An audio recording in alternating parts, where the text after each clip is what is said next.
Bonjour, bienvenue sur Tao. Alors aujourd'hui, je vais vous parler du pilote Milo que je viens de recevoir et que je vais monter sur mon bateau, quoi. Donc Tao, je vous rappelle, c'est un bateau à barre franche qui fait un peu moins de 10 mètres, qui fait normalement, qui devrait pas faire plus de 4 tonnes et demie, mais vu que je suis surchargé, je suis bien au-dessus de ça. Alors, la vidéo va être en 3 points. Je vais vous présenter le pilote Milo, très rapidement un petit peu vous expliquer comment il fonctionne. Là, sur le fonctionnement, je ne vais pas m'étaler parce que je ferai d'autres vidéos sur ce sujet. Je vais après vous expliquer les avantages de ce pilote et pourquoi pourquoi je l'ai acheté. Et après, on va faire un comparatif avec les autres pilotes. Il se trouve que, vu mon expérience, depuis le nombre d'années que je navigue sur ce bateau, ou mon bateau précédent, qui ont étaient tous les deux des bateaux à barre franche, j'ai eu l'occasion de tester à peu près toutes les marques de pilotes barre franche, surtout que j'ai été skipper professionnel. Donc là, j'ai vraiment une expérience des pilotes, un peu de tout ce qui se fait sur le marché. Donc ça va vous faire un bon retour d'expérience.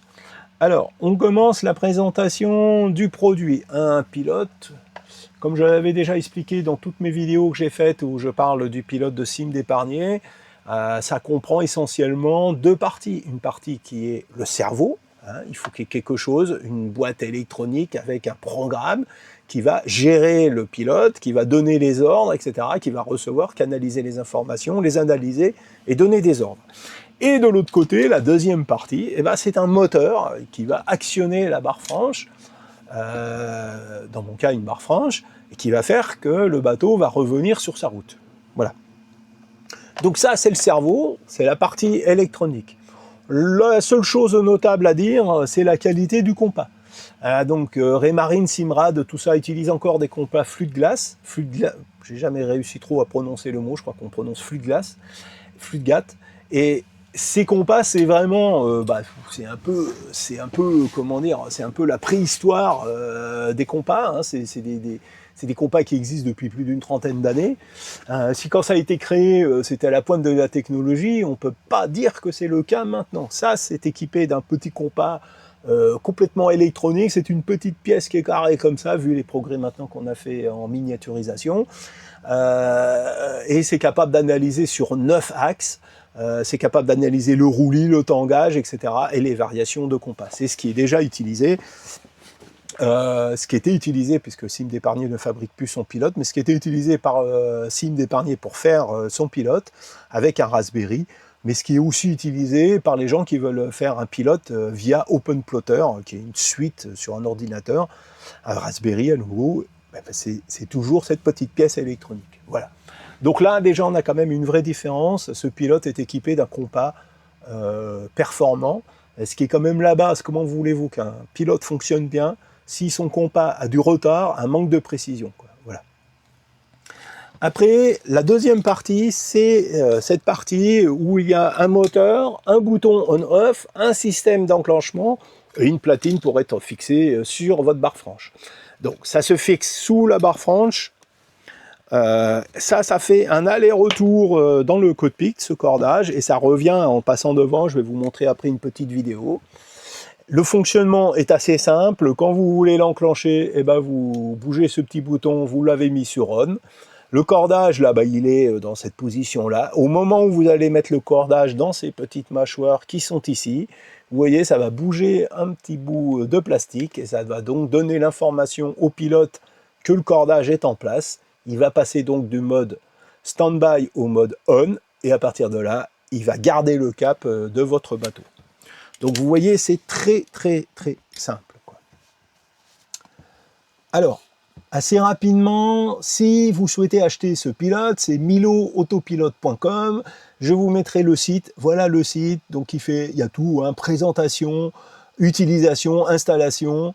Acheter, voilà, le pilote vaut 410 €. Vous voyez, il y a son adresse mail, contact milopiloteauto.com, autopilote.com. Voilà, donc je vous mettrai tous les liens dans ma vidéo, enfin dans les commentaires dessous la vidéo. Vous avez sa chaîne YouTube, Pilote Automatique Milo, donc Philippe Dubos, enfin bref, voilà. Je vous la mettrai aussi le lien, n'hésitez pas à aller regarder. Donc là, vous voyez exactement le fonctionnement. Vous voyez que le bateau, il est quand même bien gité, que le voilier avance assez vite. Et vous voyez que le pilote est assez performant, hein, donc il n'y a pas de zigzag, voilà, quoi. Assez efficace, quoi. Ici, c'est une autre vidéo où il montre comment on l'enclenche. Voilà, c'est tout à fait simple. Donc juste avant, il a déjà mis le petit bouton on. Vous voyez, il met le cordage.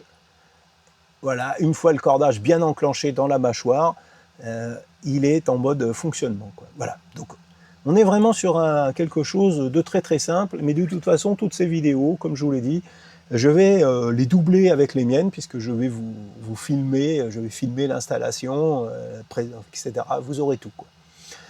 Alors, ces avantages. Donc un avantage que vous avez tout de suite compris, puisque j'en ai déjà parlé, si je puis dire, c'est la simplicité de mise en œuvre et d'utilisation. Voilà. Donc vous voyez, c'est vraiment extrêmement simple. Un bouton, j'enclenche le cordage, terminé, quoi. Voilà. Le caractère débrayable aussi extrêmement facilement. Donc ça veut dire que, par exemple, j'ai une de mes clientes j'avais fait une petite vidéo sur son bateau d'ailleurs, qui est un Corto. Et ben, le Corto, elle navigue sur ce Corto, qui est un bateau en contreplaqué de moins de 10 mètres aussi, qui est à peu près la taille de Tao, mais beaucoup plus léger. Elle navigue avec des gens qui aiment à faire de la voile. Elle aussi aime à faire de la voile. Le bateau est extrêmement vivant, extrêmement agréable à barrer. Donc, en général, ils ne se servent pas du pilote. Ils barrent le bateau, mais ils ont besoin d'un pilote s'il y a un problème, ou à des moments si quelqu'un est fatigué, ou à des moments avec une navigation plus longue, etc., ou à des moments quand elle va naviguer en solitaire. Là, le gros avantage de ça, c'est que vous l'installez, il peut rester toute la saison, il est toujours à poste, donc vous êtes en train de barrer, vous êtes en train de vous amuser, hop, puis bah tiens, on va manger, ah bah tiens, mets le pilote, clac, vous mettez le pilote. Voilà, vous n'avez pas quelque chose qui traîne dans le cockpit si vous faites ça avec un pilote, un TP22, un Raymarine, etc. Vous retrouvez avec le pilote qui traîne dans le cockpit, vous avez le risque de marcher dessus, de l'abîmer, de le faire tomber par-dessus bord. Dernièrement, ma cliente, elle a cassé le petit teuton derrière, qui a cassé parce que naturellement, il a dû plusieurs fois prendre des chocs des gens qui avaient marché dessus, etc. Donc ça affaiblit la pièce, et puis bah, la pièce a cassé. Voilà, bah, là, vous n'avez pas ce truc, quoi. Voilà, le truc, il est sous la barre franche, il est à poste en permanence, toute la saison, vous avez juste à le démonter en fin de saison. Et il est, quand vous êtes en navigation, entre guillemets, il vous gêne pas, donc il est protégé, et donc vous pouvez en permanence vous en servir très facilement, quoi. Il y a aussi un autre avantage, c'est que quand vous avez quand vous avez mis le cordage dans la mâchoire, si le bateau n'est pas en train de naviguer et que vous n'avez pas mis ici on-off, il va faire bloqueur de barre. Alors, ça peut vous paraître un peu anecdotique pour certains, mais pour un solitaire comme moi, c'est quand même vraiment quelque chose de très très bien, quoi. Voilà, donc à ma dernière croisière, j'étais en Patagonie. Quand vous êtes en Patagonie, les mouillages, c'est quand même un petit peu compliqué en solo.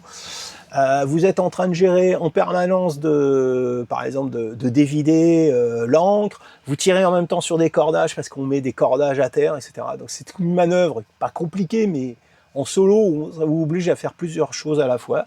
Et donc souvent, bah, j'étais obligé d'attacher la barre. Et moi, sauf que moi, fallait que je prenne 2 cordages, j'ai toujours un cordage de chaque côté, je le passe autour de la barre, je faisais un nœud.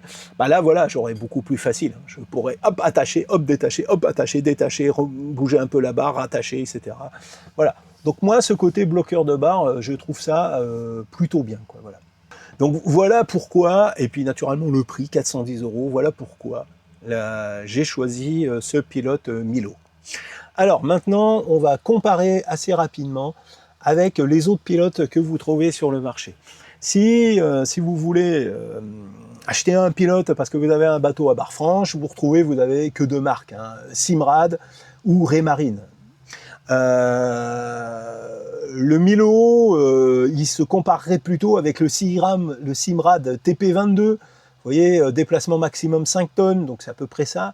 Vous voyez que vous êtes déjà quasiment au double du prix, hein, 779, c'est presque 800 €. De toute façon, vous voyez là, il est avec une remise, donc il est plutôt entre 800 et 900 € suivant les magasins dans lesquels vous achetez.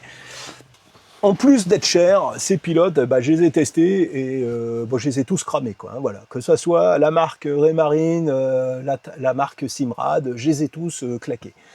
Ce n'est pas pour un bateau comme Tao. C'est manque de puissance si jamais vous vous retrouvez dans des moments un peu surventés, etc. Et c'est surtout, c'est pas du tout assez rapide. C'est pas du tout assez efficace, donc vous êtes toujours obligé de sous-toiler complètement le bateau. Donc non, ça ne c'est pas des pilotes qui sont adaptés à de la grande croisière. Si vous devez traverser l'Atlantique, moi je l'ai fait avec mon premier bateau, j'avais ça. L'ancien propriétaire traversait l'Atlantique avec ça sur Tao. D'accord, mais vous allez être obligé de sous-toiler, vous allez être obligé de partir avec plusieurs pilotes parce que vous savez que vous allez les claquer, ça fera pas 3 transats, ça c'est clair.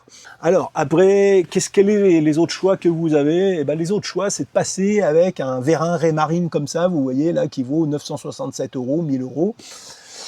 Ça, c'est le vérin seul qui est vendu, quoi. Dans ce cas-là, il vous faut trouver une électronique.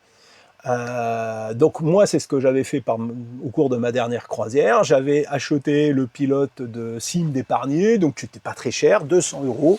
J'avais trouvé d'occasion un vérin comme ça, mais moi j'avais trouvé d'occasion 30 €. Franchement, ça a fonctionné très très bien. Le problème, c'est que le vérin, ces vérins-là, c'est pareil, c'est de bien meilleure qualité que la partie mécanique des ST2000, etc. Malgré tout, bah, ils finissent quand même par claquer. Et avec le pilote de Sim d'Épargné, j'ai testé d'autres choses. On avait même acheté avec ICO un vérin taïwanais. Bon, voilà, je vous laisse aller voir mes vidéos, mais tout ça a claqué assez rapidement. Problème d'humidité, engrenage qui casse dedans, moteur, voilà quoi. Ce qui a le mieux fonctionné, c'est vraiment le vérin de Barre-Franche. Ce vérin de Barre-Franche avec le pilote de Sim d'Épargné. Là, ça marchait quand même assez correctement, quoi, voilà. Mais je n'ai pas envie de racheter un vérin 1000 € et j'en trouve pas d'occasion. Après, sinon, l'autre choix, bah, c'est d'acheter un Raymarine, un EV100. Là, vous voyez, vous êtes à 1800 €, quasiment jusqu'à 2000, plus de 2000 € si vous n'avez pas de remise. Donc, il utilise un vérin à Barre-Franche comme ça, et les nouvelles électroniques de Raymarine. Alors ces nouvelles électroniques de Raymarine, elles sont assez performantes, hein. Moi j'ai eu l'occasion de les utiliser en convoyage, alors pas avec un pilote Barre-Franche, mais avec des vérins à l'intérieur, hein, mais c'est la même électronique, ça fonctionnait correctement. Je ne sais pas si c'est toujours un compas flux de glace ou s'ils sont décidés à changer et à passer avec des compas beaucoup plus performants. Enfin, en tout cas, voilà, là vous avez un pilote qui va avoir des chances de fonctionner assez correctement, mais vous voyez que le prix, là, on est à 1800, 2000 €. C'est pas très loin du prix d'un pilote Milo, quoi. Et vous allez avoir toujours le problème du vérin qui va avoir des problèmes de qualité, d'étanchéité, etc. Donc vous aurez du mal à faire un tour du monde avec ce type de vérin, vous allez devoir en avoir plusieurs. Donc moi j'en ai déjà claqué 3 des vérins comme ça, quoi. Donc voilà, c'est pour ça que je préfère, que j'avais préféré acheter ce pilote Milo. Alors en plus, un petit plus, c'est que c'est quelqu'un de sympathique, qui m'a donné le lien pour trouver le moteur sur eBay. Je suppose que si vous lui dites que vous allez partir en grande croisière, etc., je pense qu'il n'y a pas de raison qu'il ne vous le donne pas non plus la référence ou qu'il vous vende le moteur en pièces détachées. Je pense qu'il n'y a pas non plus de souci pour certaines pièces qui pourraient s'abîmer pour qu'ils vous les fournissent en double d'entrée de jeu. Donc voilà, c'est quand même une bonne option, question prix et fonctionnement. Naturellement, ce n'est pas fait pour barrer un bateau de 12 tonnes. Voilà, on parle bien d'un bateau à barre franche, assez léger, mais enfin, il y a quand même encore pas mal de gens qui voyagent avec ça. Et puis, il y a quand même surtout beaucoup de gens qui font de la croisière côtière avec ce type de pilote. Voilà, c'est la fin de cette vidéo. Je vous conseille de vous abonner, etc., de commenter. Donc, on va faire aussi une vidéo où je ferai une interview du fabricant de ce pilote, donc n'hésitez pas à poser les questions dans les commentaires, et puis comme ça on pourra y répondre, et puis je vous ferai toute la suite des vidéos, le montage, les premières utilisations, un retour d'expérience. Voilà, c'est la fin de cette vidéo, be safe.